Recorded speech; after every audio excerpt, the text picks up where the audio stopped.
Hello everyone, welcome to all of you on science simplified. जैसा कि आप सभी स्क्रीन पर देख रहे हो, आज हम स्टार्ट करने जा रहे हैं साइंस का चैप्टर नंबर 1।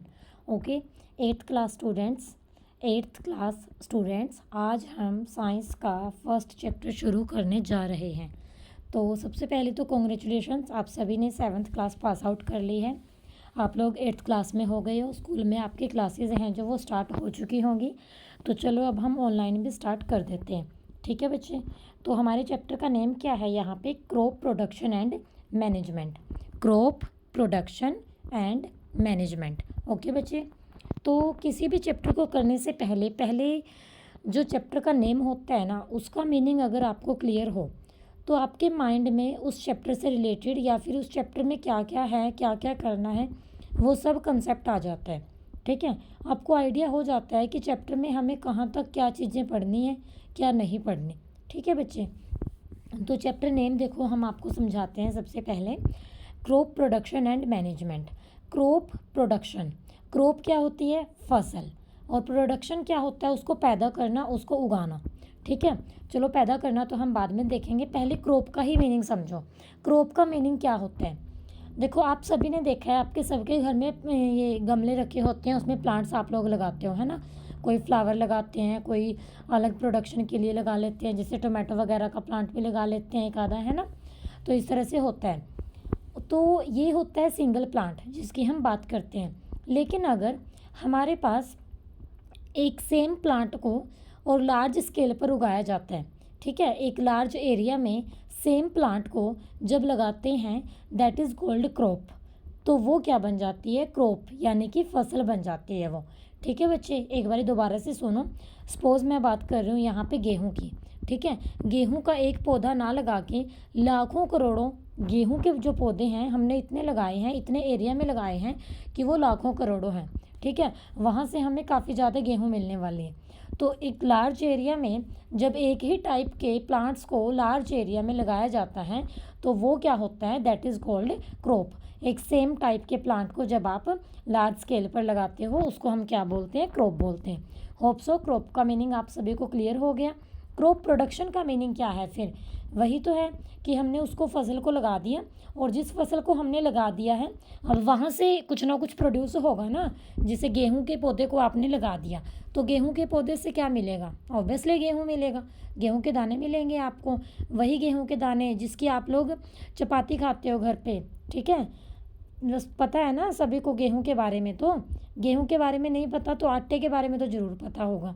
ठीक है बच्चे, तो वो जो गेहूं के दाने होते हैं उनको पीसा जाता है चक्की में, उससे आटा बनता है, और उसी आटे की आप लोग दिन भर रोटी खाते हो।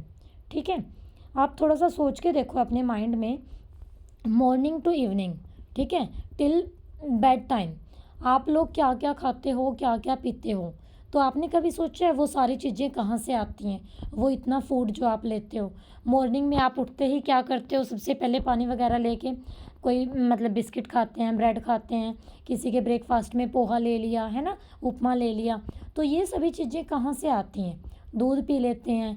सोचा है कभी कि ये इतना कुछ जो हम खाते पीते हैं कहाँ से आता है? आफ्टरनून में क्या करते हो आप लोग? वेजिटेबल खा लेते हो, दाल खा लेते हो, कोई और मतलब चावल खा लिए जैसे। ठीक है बच्चे, तो जैसे अगर मैं बात करती हूँ चपाती की, मैं आपको अगर पूछ के देखूँ कि आपने जो चावल खाए, जो चपाती खाई, वो कहाँ से आई है, तो आप मुझे सिर्फ ये बता दोगे कि मैम जो चावल हैं वो धान है। ठीक है, और धान कहाँ से आई है? फिर वो कहाँ से बनी है हमारे पास? वो हमारे पास बनी है उसके पौधे से। ठीक है बच्चे, इसी तरह चपाती है जो आप लोग ये तो बता दोगे कि मैम आटा है। आटा कहाँ बना है? गेहूं के दाने से। अब जो बच्चे गांव में रहते हैं उनको तो अच्छे से पता भी होगी ये बात कि जो गेहूं का दाना है वो कैसे होता है, देखा भी होगा उन्होंने। ठीक है बच्चे, लेकिन जो सिटीज़ वाले बच्चे हैं, आप लोग भी ट्रैवलिंग तो करते हो भाई। ट्रैवलिंग जब आप लोग करते हो, इधर उधर जाते हो, बीच में गाँव भी आते हैं, तो वहाँ ध्यान से देखा करो आपके लेफ्ट राइट क्या है। ठीक है, अपनी गाड़ी में या बस में बैठकर फ़ोन में घुसने की बजाय, ट्रेंडिंग है ना ये, बच्चों को सारा दिन फ़ोन चाहिए होता है बस, तो सराउंडिंग में देखा करो, नेचर में देखा करो। ठीक है, कि वहाँ पे क्या क्या है, तो आपको पता लगेगा कि क्रॉप क्या होती है, क्रॉप प्रोडक्शन क्या होता है। ओके बच्चे, और बाकी अगर नहीं भी देखा, यहाँ पे आपको सब कुछ दिखा देंगे, टेंशन ना लो। ठीक है, चैप्टर नेम की एक्सप्लेनेशन ही चल रही थी अभी तक ये। क्रॉप प्रोडक्शन, क्रॉप को प्रोड्यूस करेंगे हम, एंड मैनेजमेंट, सिर्फ प्रोड्यूस करके नहीं छोड़ना, हम उसको मैनेज भी करेंगे। उसको स्टोरेज कैसे करना है, उसको सेफ कैसे रखना है, कैसे उसको यूटिलाइज़ करना है, कितना टाइम तक हम उसको स्टोर करके रख सकते हैं, क्या क्या फैक्टर उसके लिए पॉजिटिव हैं, क्या नेगेटिव हैं, तो वो सब चीज़ें हम इस चैप्टर के अंडर करने वाले हैं। तो चैप्टर का नेम क्या है? क्रॉप को प्रोड्यूस करना। फसलों को हमने देखना है वो कैसे प्रोड्यूस होती हैं, कैसे वो तैयार होती हैं, और फिर हम उनको कैसे मैनेज करते हैं। शुरू में वो गेहूं जैसे निकाली है, फिर उसको कैसे साफ़ किया जाता है, कैसे आगे भेजा जाता है, कैसे स्टोर किया जाता है, स्टोर करने के बाद कैसे हम उसका यूज़ करते हैं। ठीक है बच्चे, तो चलो 1 बाय 1 एनसीईआरटी की हर एक लाइन की एक्सप्लेनेशन मैं आपको बताऊंगी। इवन के जो आपकी और पब्लिकेशंस की बुक होती हैं वहाँ से भी आपका कवर हो जाएगा, कोई प्रॉब्लम नहीं है। यहाँ एक्सप्लेनेशन सारी सुन लो, ठीक है। ये एक्सप्लेनेशन मैं इस तरीके से बताऊंगी कि आपका वो आराम से कवर हो जाएगा। तो देखो क्या है यहाँ पे, पहले ये पहेली भूजो जो होते हैं, ठीक है, कार्टून से बना के देते हैं आपके। तो वो ना अपने अंकल के घर पे गए, समर वेकेशन थी, जैसे अभी आपकी हो जाएगी गर्मियों की छुट्टियां, कहीं ना कहीं जाओगे, ऐसे ही ये गए। तो उनके अंकल क्या है, फार्मर है, इसीलिए गए वो वहाँ पे, ठीक है। उनके अंकल क्या है, किसान है, फार्मर है। तो वहाँ उन्होंने एक दिन क्या देखा, कुछ ना उन्होंने वहाँ पे टूल्स पड़े देखे। टूल्स क्या क्या, लाइक जो खुरपी है, सिक्कल है, शोवल है, प्लव है। कहाँ पे, उनके फील्ड में, फील्ड यानी कि उनके खेतों में, ठीक है। तो आपने देखे हैं ये खुरपी, देखी है आप लोगों ने? खुरपी तो देखी होगी, क्योंकि गार्डन वगैरह तो सभी के होते ही हैं। खुरपी से खुदाई करते हैं, ठीक है, गमलों में भी खुदाई करते हैं, मिट्टी को खोदने के लिए जिसका यूज़ किया जाता है। सिक्कल ये आपका होता है दराती, दांती जिसको बोलते हैं देसी भाषा में। शोवल, प्लव, चलो मैं आपको ना इनकी पिक्चर दिखाती हूँ, यहाँ से आपको और क्लियर हो जाएगा ये, ठीक है। देखो बच्चे स्क्रीन पे ये हमारे फार्मिंग के टूल्स हैं, यानी कि खेती करने के लिए जो हम यूज़ करते हैं, ठीक है बच्चे। तो यहाँ पे हमारे पास क्या है, पहले प्लफ दिखा रखा है आपको, ठीक है। प्लफ के बाद है ये ट्रोवल बोलते हैं हम इसको, सिक्कल, फिर ये दराती बोलते हैं। अब फोटो देख के ना जिन बच्चों को ने ये देखी होगी उनको पता लग गया होगा, है ना। और ये शोवल दिखा रखा है आपका, रेक दिखा रखी है यहाँ से, और यहाँ से हो दिखा रखी है। तो ये सारे आपके क्या हैं, एग्रीकल्चर्स के टूल हैं, फार्मिंग के टूल हैं। इनको हम यूज़ करते हैं खेती करने के लिए, ठीक है। जैसे आपकी सिक्कल होती है, सिक्कल का यूज़ किसके लिए करते हैं, जो आप इनको भैंसों को, गाय को, या जो भी आपके घर में जानवर होते हैं, पशु जो होते हैं, उनको जो आप चारा डालते हो, वो चारा कहाँ से आता है, वो खेतों से आता है। अब वो खेतों से अपने आप तो नहीं आएगा ना कट के, तो उसको काटने के लिए जिस टूल का यूज़ करते हैं दैट इज़ कॉल्ड सिकल, ठीक है। सिकल का यूज़ किया जाता है। इसी तरह से खुदाई वगैरह के लिए प्लफ का यूज़ किया जाता है, ठीक है। तो ये हमारे क्या है, फार्मिंग के टूल्स हैं जो आपकी बुक में लिखे थे। आपको अब अच्छे से समझ आ गए होंगे कि कौन सा में क्या है और ये कैसे दिखाई देता है। अब आप अगर कभी गाँव में जाओ ना, तो जाके अपने अंकल को या फिर अपने मतलब जो आपके बड़े हैं जिनके गांव, जिनके आप गए हो रिलेटिव्स के, उनको आपने पूछना है कि ये क्या है, इसको हिंदी में क्या बोलते हैं। ये तो हमने भी देखा है, ठीक है बच्चे। जब प्रैक्टिकल आप उन चीज़ों को देखोगे फिर और ज़्यादा याद होंगे, फिर आपको क्रैम नहीं करना पड़ेगा कि सिक्कल ये थी, इसका ये यूज़ है, तो वो आपको अपने आप ही पता लग जाएगा। नेक्स्ट है हमारे पास, तो आप सभी ने ये देखा है कि जितने भी लिविंग ऑर्गेनिज्म हैं, चाहे आप हो, मैं हूँ, कोई जानवर है, कोई भी है, सभी को फूड की ज़रूरत है ना। फर्स्ट लाइन में यही बोल रहा है कि you have learned that all living organism require food, क्योंकि फूड के सहारे ही तो हम जिंदा हैं। फूड लेते हैं हम, उसी के सहारे ये है कि हम सर्वाइव करते हैं। अगर आप लोग एक दिन खाना ना खाओ तो क्या हालत हो जाती है, पेट में चूहे कूदते हैं, ठीक है। स्कूल में अगर एक दिन खाना लेके जाना भूल जाओ, वैन में बैठे बैठे ये होता है कब से घर पहुँचे, जल्दी से घर आ जाए, है ना बच्चे, यही होता है ना। तो जो प्लांट्स हैं वो तो क्या करते हैं, अपना फूड अपने आप बनाते हैं, पता है ना ये सबको। फोटोसिंथेसिस प्रोसेस हम बोलते हैं कि प्लांट्स हैं अपना फूड है जो वो तैयार करते हैं, ठीक है, वो एनवायरनमेंट से तैयार करते हैं। उसके बाद आपने देखा है कि जो ग्रीन प्लांट्स होते हैं वो भी अपना फूड है जो सिंथेसिस करते हैं, अपने आप बनाते हैं। कैसे बनाते हैं वो प्रोसेस आपने पिछली क्लासेस में देख भी ली, कुछ आप आगे भी देखोगे, ठीक है। अब अगर हम एनिमल्स की बात करते हैं, सिर्फ प्लांट तो ही नहीं होते हैं ना इस धरती पे, एनिमल्स भी हैं। इवन के जो ह्यूमन बीइंग है ये भी एनिमल की कैटेगरी में है। ध्यान से सुनो ये बात जो मैं बोल रही हूँ। आप लोग जो हो, मैं हूँ, आपके टीचर हैं, कोई भी है, आपके घर वाले हैं, ह्यूमन्स बीइंग मतलब इंसान, तो इंसान भी एक जानवर ही है, ये मत सोचना मैडम क्या बोल रहे हैं, ध्यान से सुन लो। इंसान भी एनिमल्स की ही कैटेगरी में है, ठीक है। तो ये अपना खाना अपने आप नहीं बना सकते, ओके। तो ये इनको खाना कहाँ से मिलता है? बहुत सोर्स होंगे फिर तो, हम इतना खाना खाते हैं, देखो इतनी वैरायटीज़ ऑफ फूड है हमारे पास। तो फ्रिज को ओपन करके देखो, अपना 10-20 टाइप के आइटम रखे हैं फ्रिज में, कहाँ से आई हैं वो सारी आइटम्स? यही तो देखना है हमने इस चैप्टर में। तो चलो देखते हैं। तो सबसे पहले तो क्या है, first of all why do we have to eat. सबसे पहले आपको समझना है कि हम क्यों खाते हैं, ठीक है बच्चे। हम क्यों खाते हैं? हम इसलिए खाते हैं, देखो you already know that energy from the food is utilised by organism for carrying out their various body functions. ये बोल रहा है कि आपको पहले ही पता है कि जो एनर्जी हमें फूड से मिलती है, ठीक है। हम खाना क्यों खाते हैं? क्योंकि हमें एनर्जी चाहिए, हमें ऊर्जा चाहिए, हमें काम करने हैं बहुत सारे, ठीक है। आपने खेलने जाना है, स्कूल का काम करना है आपने अपना, थोड़ा बहुत घर पे भी अपना काम होता है कुछ ना कुछ, मम्मा के साथ पापा के साथ कोई हेल्प करानी, ठीक है। तो वो सब कैसे करोगे? जब आपके पास एनर्जी होगी, ठीक है। तो एनर्जी कहाँ से मिलती है? फूड से। और वो एनर्जी क्यों हम लेते हैं? क्योंकि हमें वो यूटिलाइज़ करनी होती है, उसका यूज़ करते हैं तभी हम कुछ करते हैं। अब अलग अलग फंक्शन क्या क्या करती है हमारी बॉडी, भी बहुत टाइप के फंक्शन है जो वो प्ले करती है। तो वो क्या क्या होते हैं? डाइजेशन हो गया। डाइजेशन मतलब जो आपने खाना खाया उसको डाइजेस्ट करना। ये तो नहीं ना आपने चपाती खाई और अपने आप ही बस अंदर वो जाके और बाहर निकल गई, ऐसे तो नहीं होता ना। किस फॉर्म में हम लेते हैं, किस फॉर्म में एक्सक्रीशन होता है। डाइजेशन हो गया, रेस्पिरेशन हो गया, एक्सक्रीशन हो गया। रेस्पिरेशन मतलब जो पूरी आपकी बॉडी की एक्टिविटी होती है, जो रेस्पायर, जो आप इनटेक करते हो, जैसे ऑक्सीजन वगैरह, फूड वगैरह, सर्कुलेशन का जो साइकिल है, ठीक है। We get our food from plants और एनिमल्स और बोथ। तो ये तो जैसे मैंने आपको बता दिया कि प्लांट्स से फूड लेते हैं, गेहूँ होगी, धान होगी, वेजिटेबल्स हो गए, फ्रूट्स हो गए। तो क्या सिर्फ प्लांट्स वाला फूड ही आप लेते हो, उसके सिवा आप कुछ भी नहीं लेते? तो ध्यान से सोचो, सुबह उठते ही जो आप दूध या चाय लेते हो वो कहाँ से आती है? कहाँ से आता है वो दूध बच्चे? तो वो दूध ये मत बोल देना अब हम तो शॉप से लेके आते हैं, पैकेट वाला लेते हैं। मतलब आजकल तो यही ट्रेंड हो गया है, 70% पैकेजिंग वाला होता है, लेकिन गांव में फिर भी है, चलो मिल जाता है दूध, लोग रखते हैं जानवर, अभी भी पशु हैं उनके पास, ठीक है। तो दूध कहाँ से आता है? एनिमल्स यानी कि भैंसों से आता है, बफेलो से, काओ से, ठीक है बच्चे। तो आप लोग सिर्फ प्लांट्स वाला फूड नहीं लेते, आप लोग एनिमल्स वाला भी लेते हो। तो जहाँ पे ये आपकी लास्ट लाइन है, we get our food from plants और एनिमल्स और बोथ, तो आप कहाँ से लेते हो? बोथ आएगा इसमें, ठीक है बच्चे। तो हमारे पास यहाँ पे नेक्स्ट क्या है फिर? अब हम देखते हैं कि कैसे होता है फूड, ये मतलब इतनी पॉपुलेशन है, ठीक है। तो ये बोल रही है, क्या नाम है इसका, पहेली। देखो पहेली यहाँ क्या बोल रही है, food has to be produce on a large scale.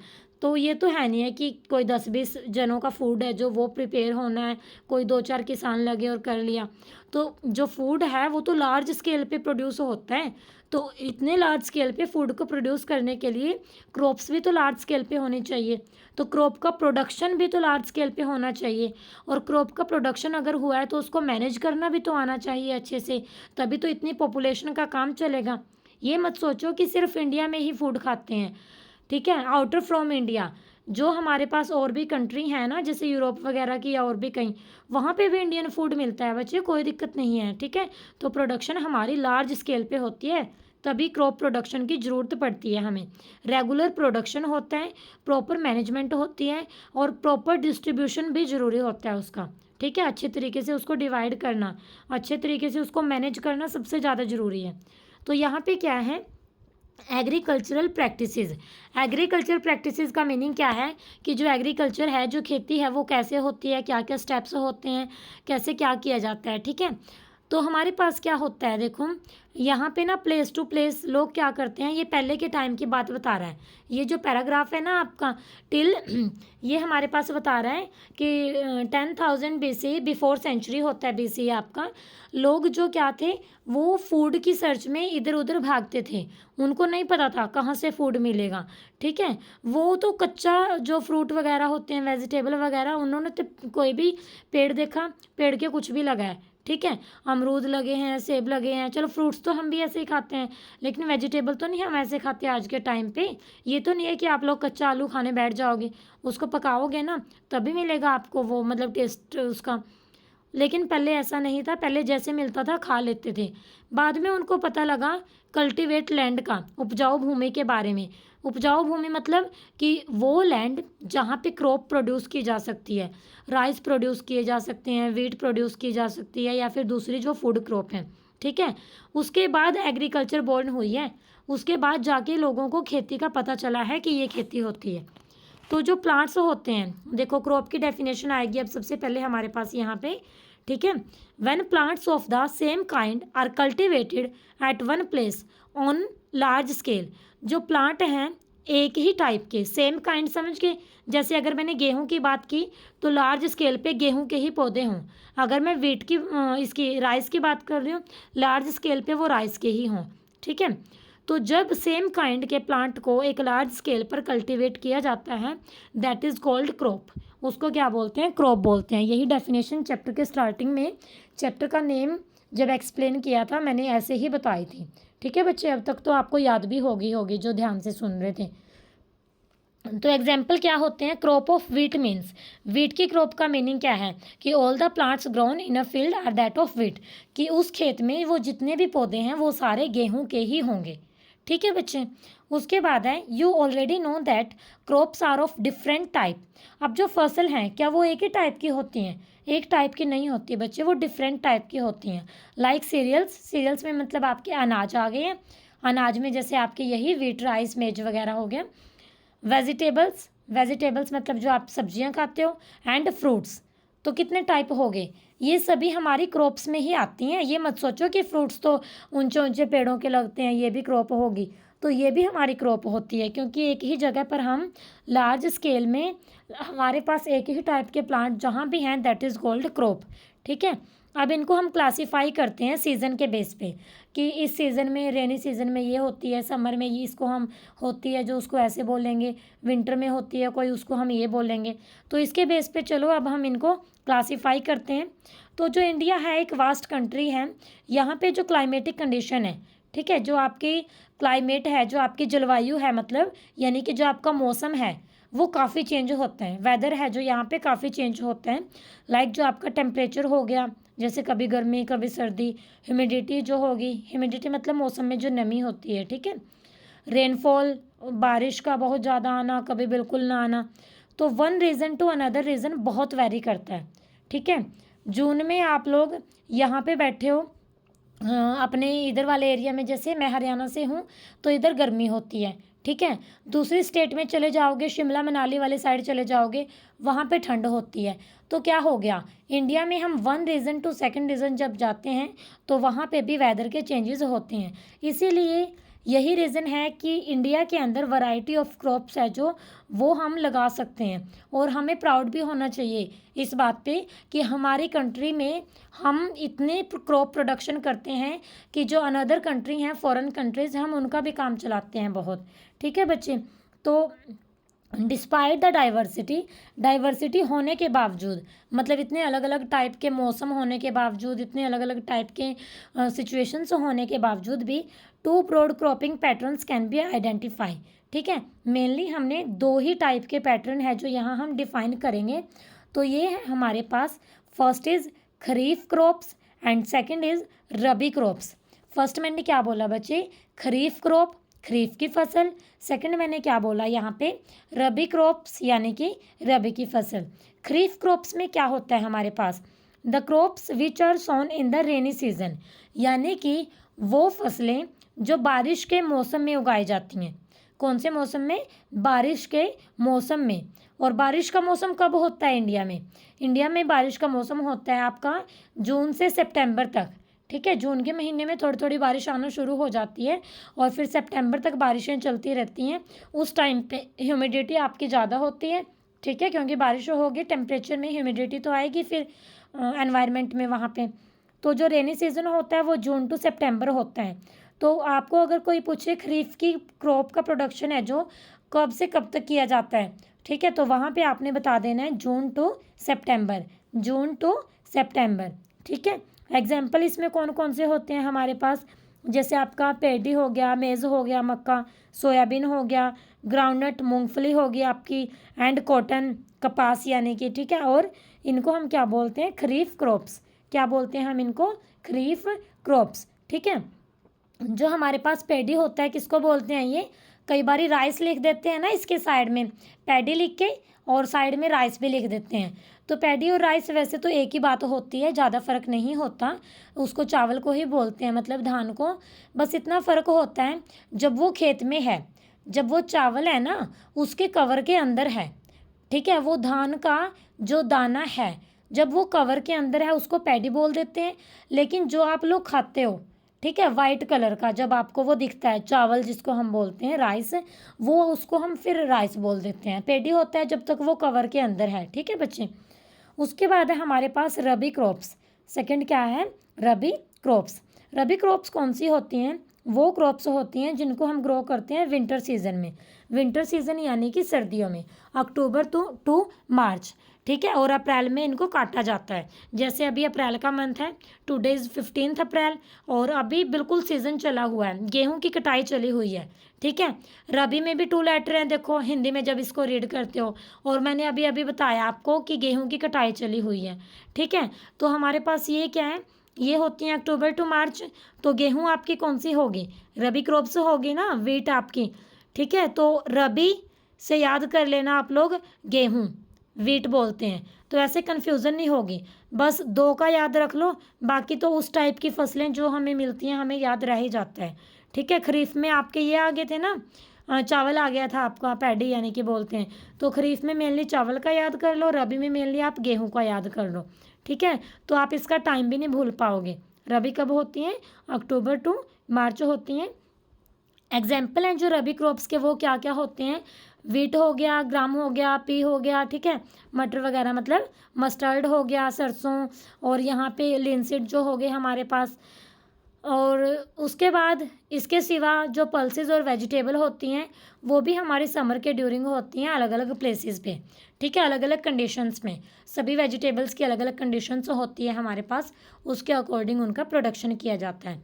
तो यहाँ पे ये बहुत इंपॉर्टेंट जो टॉपिक है अभी हमने रीड किया है बच्चे, पेपर में ये क्वेश्चन ज़रूर आता है आपका, तो इसको मैं एक बार फिर से रिवाइज़ करवा देती हूँ। हमारे जो क्रॉपिंग पैटर्न है उसके बेस पे हमने 2 टाइप के क्रॉप्स है जो वो डिफ़ाइन किए। Number 1 is kharif crop, number 2 is rabi crop. जो खरीफ क्रॉप होती है आपकी, ये रेनी सीजन में होती है, यानी कि ये आपकी जून से सितंबर तक होती है। एग्जाम्पल इसके पैडी, मेज, सोयाबीन, ग्राउंडनट, कॉटन। ठीक है, 2-3 एग्जाम्पल कर लेना, उनको तो पक्का कर लेना, वैसे तो सभी कर लेना। रबी क्रॉप से है जो आपकी ये होती है विंटर सीजन में, अक्टूबर टू मार्च, इनको हम बोलते हैं रबी क्रॉप्स। एग्जाम्पल आपने कर लेने हैं रबी क्रॉप्स के, जो आपका वीट, ग्राम, पी, मस्टर्ड वगैरह हो गए, ये सब है। ठीक है, इसके सिवा जो पल्सेस वेजिटेबल होते हैं इनकी अलग अलग कंडीशंस होती हैं। अब हम बेसिक प्रैक्टिसेस करेंगे क्रॉप प्रोडक्शन के लिए। बेसिक मतलब कि जो क्रॉप का प्रोडक्शन होता है वो कहाँ से शुरू होता है। ठीक है, सबसे पहले क्या करते हैं क्रॉप प्रोडक्शन के लिए, जैसे घर में अगर एक प्लांट लगाना है, एक फ्लावर प्लांट लगाना है गमले में, सबसे पहले आप लोग क्या देखते हो, घर पे गमला ले आए आप, सबसे पहले आप लोग देखते हो मिट्टी।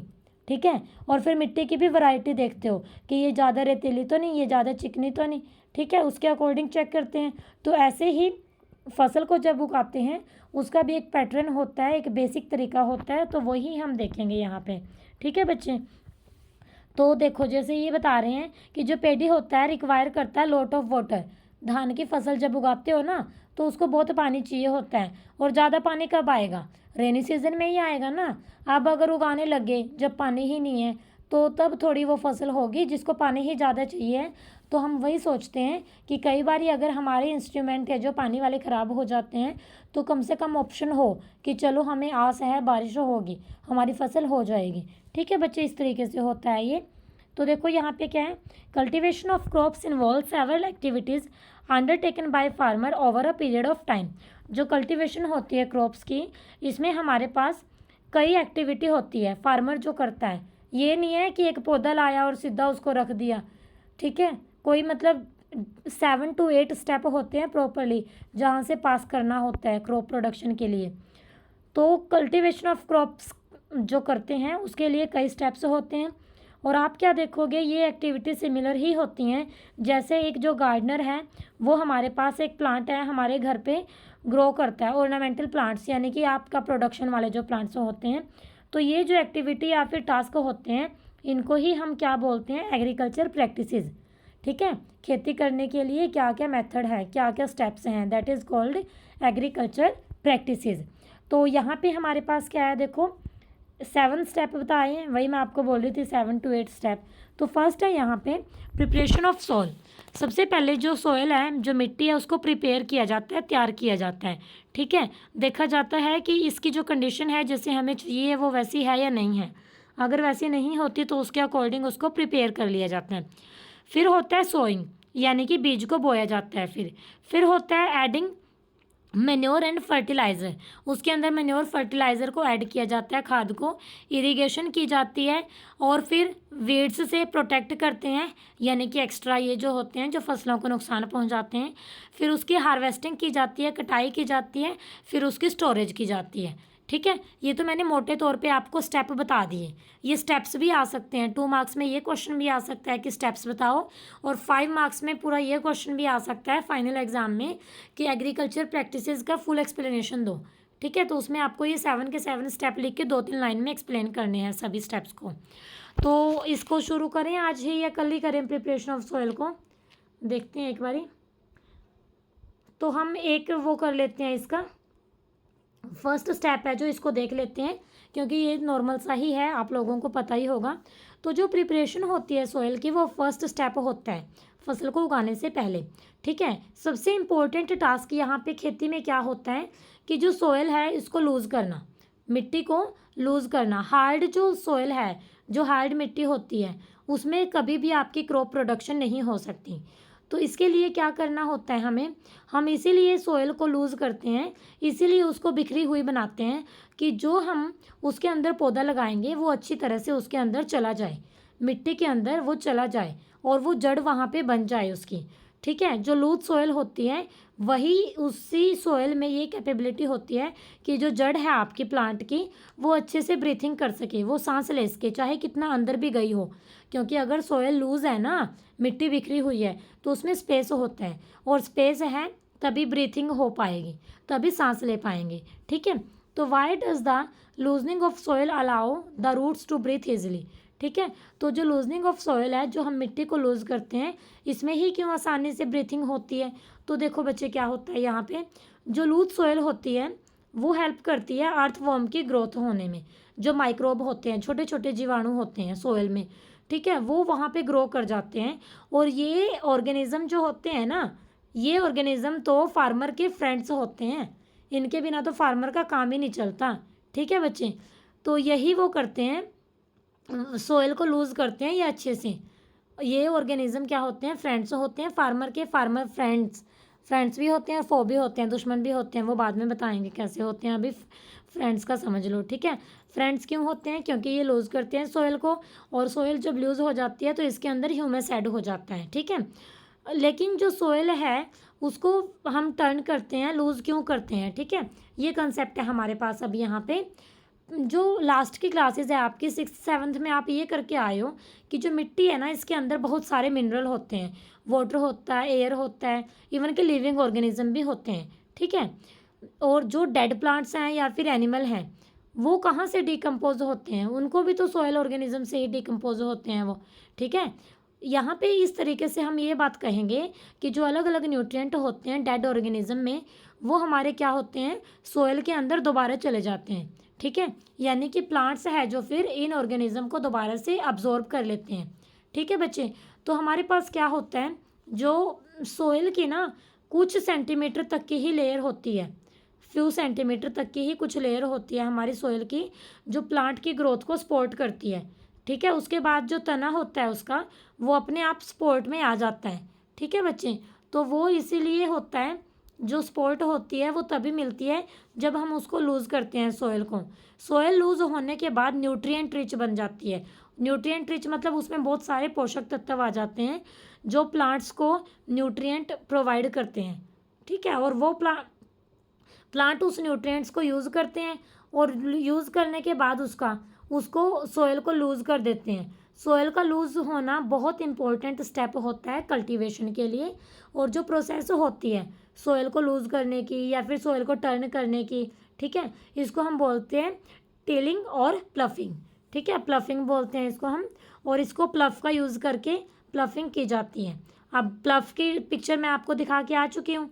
ठीक है, जो प्लफ होते हैं वो किससे बने होते हैं, लकड़ी के भी होते हैं और लोहे के भी होते हैं। ठीक है, अगर आपकी सोइल है वेरी ड्राई, बहुत सूखी, तो इसको पहले पानी देना होता है प्लफिंग से पहले। ठीक है, क्योंकि जो आपका प्लफ्ड फील्ड होता है, प्लफ्ड फील्ड का मतलब क्या है, गांव वाले बच्चों को तो पता होगा अच्छे से, जुताई किया हुआ जो खेत होता है उसमें हमारे पास पहले क्या होता है, बड़े बड़े बिग क्लम्प्स होते हैं, क्रम्प्स बोलते हैं जिसको हम।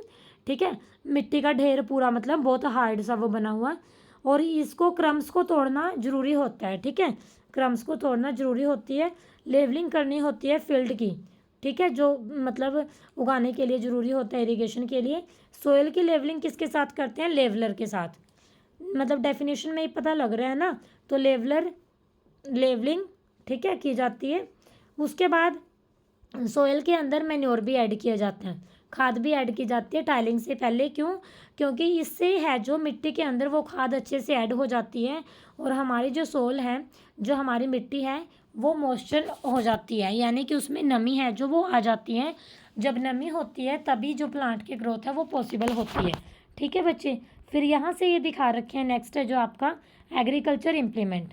एग्रीकल्चर इम्प्लीमेंट से हम नेक्स्ट पढ़ेंगे, क्योंकि हमें कोई जल्दी नहीं है। बात यहाँ पे सिर्फ ये है कि आपको चैप्टर समझ आना चाहिए। ठीक है बच्चे, मैंने जितना आज काम करवाया है क्या वो आपको समझ आया? एक बारी कमेंट बॉक्स में कमेंट करके ज़रूर बताना बच्चे कि जितना आज मैंने आपको चैप्टर रीड करवाया है क्या वो आपको समझ आया है। सबसे पहले क्रॉप की डेफिनेशन करनी है आपने, क्रॉप प्रोडक्शन की ज़रूरत क्यों है वो पढ़ना है आपने। उसके बाद हमने 2 टाइप के क्रॉप्स की बात की है, फिर हमने एग्रीकल्चर प्रैक्टिसेस के मेथड देखे हैं, और फिर उसमें जो हमारा फर्स्ट स्टेप था यहाँ पे प्रिपरेशन ऑफ सोल, उसकी जो प्रोसेसिंग है उसकी फुली एक्सप्लेनेशन है जो वो हमने की है। ठीक है बच्चे, तो आपने क्या करना है, मेरे साथ साथ अपनी बुक भी आगे रखनी है, और जो मैंने एक्स्ट्रा चीज़ें बताई हैं अपनी बुक पे या फिर साइड में एक स्लिप लगा लेनी है उस पर, क्योंकि बुक पे भी इतनी कितनी जगह होती है लिखने की, तो साइड में उस स्लिप पे या फिर अपनी एक साइंस की नोटबुक लगा लेनी है अलग से कि हाँ हमें इसमें एक्स्ट्रा काम करना है। ठीक है, तो ऐसे आपने लगा लेनी है। बीच बीच में मैं एक्स्ट्रा क्वेश्चन भी बहुत बताऊँगी आपको जो आपकी बुक में नहीं आते हैं। ठीक है बच्चे, तो ये हमारा चैप्टर है जो आज की क्लास में हम इतना ही करेंगे। अच्छे से इसको रीड करना है। चैनल पर पहली बार आए हो तो चैनल को सब्सक्राइब जरूर कर लेना है, क्योंकि अगर आप लोग सब्सक्राइब करके बेल आइकन को प्रेस करते हो तभी आपको नोटिफिकेशन मिलते हैं, और बेल आइकन प्रेस करने के बाद भी ऑल वाले ऑप्शन पे क्लिक करना है। ठीक है, 2-3 ऑप्शन आते हैं बच्चे, वहाँ पे ऑल वाले पे क्लिक करना है। ठीक है बच्चे, वीडियो को लाइक करना है और कमेंट करके बताना है कि मैम हमें क्लास समझ आई है या नहीं आई है। कोई भी क्वेरी हो, कोई भी डाउट हो, कमेंट बॉक्स आपका ही है, कमेंट कर देना। ठीक है बच्चे, उसके बाद वीडियो को मैक्सिमम शेयर ज़रूर करना है। ठीक है जी, so thank you very much, stay connected with science simplified.